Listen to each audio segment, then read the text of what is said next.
Welcome to another episode of Conscious TV. You guys already know that it is your host, Davion, and you can see from the title what we're here to get into. I'm not going to keep you long, so before we get into our dialogue, make sure that you comment, rate, share, and subscribe. Hit that thumbs up video, and hit that notification bell to keep up with all of the latest uploads from the Conscious TV kingdom, okay? I'm going to give you guys some time to share out this stream, and we're going to play some handy-dandy elevator music in the meantime, okay? And I will return shortly with our commentary. I also want to give a shout out to all of my recent contributors. Thank you guys so much for your love and for your support, and shout out to my patrons. I love you guys for your loyalty and your commitment to me monthly. God bless you. White J's, white Porsche, white wrist, white horse, high bitch, high bitch, high bitch, high bitch. I do not sniff it to roll it. Nope. It do not drip when I pull it. I do not run, I reload it. I do not save it, I throw it. White J's, white Porsche, white wrist, white horse, high bitch, high bitch, high bitch, high bitch. Please. So as a brief backstory, for those of you who don't know, Larry Reid diagnosed gospel singer Kim Burrell when she made it known that she had been struggling to breathe. She had been coughing and suffering from other respiratory issues. And Larry said that Kim may indeed be suffering from corona symptoms, and that if it's true, that people should pray for her. In return, Kim did a response video crying and wailing to the highest heavens and calling Larry Reid out for being insensitive, ignorant, and downright ungodly. And we're here to talk about that response. Let's get into it. Now, Kimberly, collard green, candy yams, macaroni and cheese in a pot, ham hock, stage tumbling, waist training Burrell. You got some damn nerves talking about how offended you were by what you wrongly thought someone said. But before we get into these crocodile tears that weren't nothing but water that was broken down by the steak lodged into your large intestine seeping through the pores of your eyelids, let me talk to you about how offended the camera was by you coming on looking like a cheap-ass gypsy reading from a foggy-ass crystal ball. You sitting up there slinging that raggedy-ass Walmart earring to the lefts and rights in a fake-ass emotional fit with this damn funeral home fabric duct taped to the back of this dilapidated ass wall behind you with this faded ass used to be red ass lipstick on, looking angry, disgruntled, and hungry. I couldn't even make it past the first 2 minutes of your confessional without addressing several sins committed off rip. First, being bad at hearing. You talking about you don't know why Larry would put your health status out there when you hadn't even disclosed that information yourself because it was your prerogative to not disclose it. But Larry never said you indefinitely had the coronavirus. He said that between your hacking and wheezing and your closed carotid artery, that it sounds like you might be dealing with symptoms of corona. Symptoms you chose to let be on camera, which made for speculation at a time where those symptoms can potentially be that of the airborne infection. So why would he have found anything wrong with speculating about your visible health issues as a D-class public figure, any more than you finding anything wrong with you speculating that the late Bishop Eddie Long died of AIDS, allegedly, during your infamous homophobic sermon back in 2017 at the hellhole you call a church of yours? You passionately use your full-fledged right to take to a public podium and fuel allegations and speculations about a man who was already dead and was never proven to have indefinitely done the things he was accused of. Yet in 2020, someone can't see you struggling to breathe like the corset under your dress and make a logical connection between your failing respiratory system and the coronavirus? Make it make motherfucking sense, Kim Bartholomew Burrell. Then you go on to talk about how could someone make fun of a health condition nobody even knew you had until you chose to spill your own tea under the guise of slamming Larry for being ill-mannered just to garner unnecessary attention unto yourself and use it as an opportune time to say things about him that you ain't have the heart to say without having a excuse to say it, because you ain't built honest like that, Burrell. You might be the same size as the house of God, but unlike the actual house of the Lord, he don't dwell in you, boo. Did you think about how your comments toward gay men and women would make some LGBT members feel? Especially those already struggling and wrestling with their sexuality, the way you struggle to stretch out a elastic body shaper across that landmass you call a body every morning, Kimberly? Did you? Did you think about the way your comments about Eddie Long could have made his children, widowed wife, and family feel after the words you yelled out with passion and vitriol went viral across the media? Kim?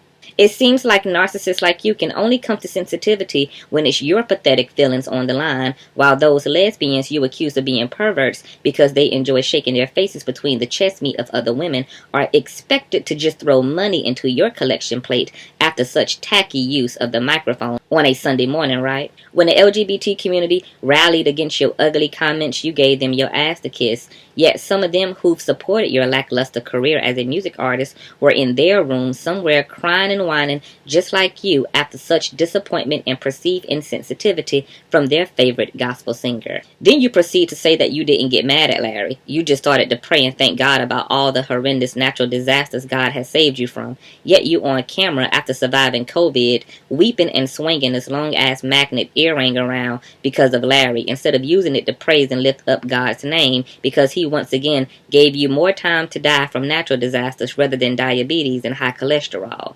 I can't believe you got your ass up on national internet throwing a Jezebel bitch fit about what a blogger you claim you don't even respect, know, or follow said about you, instead of putting what God did for your undeserving ass to the forefront of your platform.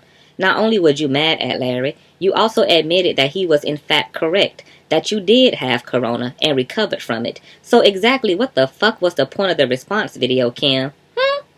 Were you that desperate for a viral moment that you had to come on camera fussing out a blogger about being right about an opinion they had that you completely confirmed in your own words, and also stated that you were going to confess to once you were healed? Well, you're healed, Kim, and telling your own tea. He presented his thought as just that, a thought, a opinion. As you said, he don't know you, you don't know him. So there was no foul, no harm, especially when you had the intention of telling people anyway. And you did, so what the hell? Is it just me? God keep giving you chances according to you. Can you also ask him to give you a brain since he taking orders? Because then you go on to say Larry slandered you. Peter Griffin. Slander, according to Webster's dictionary, is the action or crime of making a false statement that damages a person's reputation. Roseanne, you said you indeed had the corona. So how the hell did he slander you? What he did is slay your ass with a truth you was hoping someone wouldn't clock, but did, and it's okay, because it's not a crime to believe that someone may be suffering from corona symptoms. Now, I don't know if it's your IQ that's suffering, because DoorDash and Uber Eats is working on limited availability to your neighborhood due to short of staff and supplies from you ordering several times a day, or whether you're just delusional and nonsensical, because that is what it means to be a Christian these days. But it's clear you need to open a book before you open your mouth again, because you sounding crazy in these streets. Then you go on further to say you can't retaliate because it's not in your nature or in your salvation. What the hell you call your damn response video? A love letter, Kim? If you retaliating against the produce aisle of Big Lots every afternoon, what makes you believe that we believe you don't have a retaliatory nature toward humans? After all, didn't you tell the LGBT in a retaliatory manner that they never got you no Grammys or major awards in place of an apology to them for the disparaging remarks you made? Wasn't it the ghost of retaliatory that motivated that hateful speech against the community to begin with after you allegedly discovered that your previous lover was a closet case? Wasn't it the same retaliatory nature that had you cussing out your congregation in the weeks that followed that backlash you received from the media because you felt your congregation agreed in private with you at the time, but stood in silence when the heat got hot in the kitchen? Precious? Are you okay? It's almost like you live in a cinematic Marvel multiverse as an alternate version of yourself in your damn head.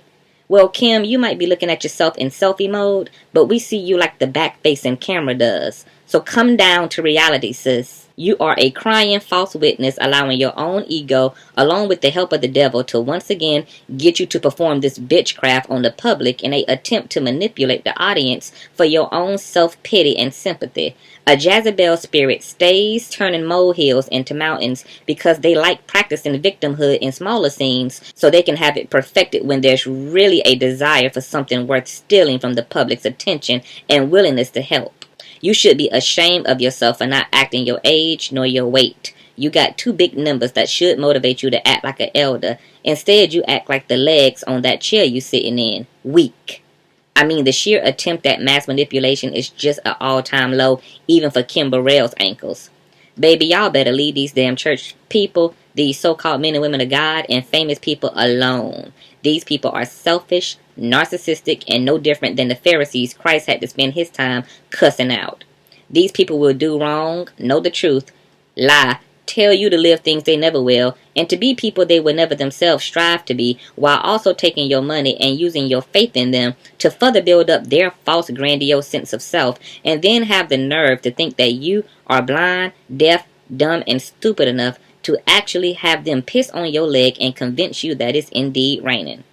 The Bible says wickedness resides in a high place. That high place, my dears, is the church house. It's already been hijacked and co-opted. And these crazy-ass, attention-seeking, religious zealots will preach you heaven and have you going straight to hell. Miss Burrell, they say if a person keeps showing you who they are, believe them. And we do. Now, I hope you finally believe the scale and do something useful with your time rather than crying over tea you spilt your damn self as a result of someone else's opinion. Can someone give Burrell a hee-haw for the biggest goddamn donkey of the day?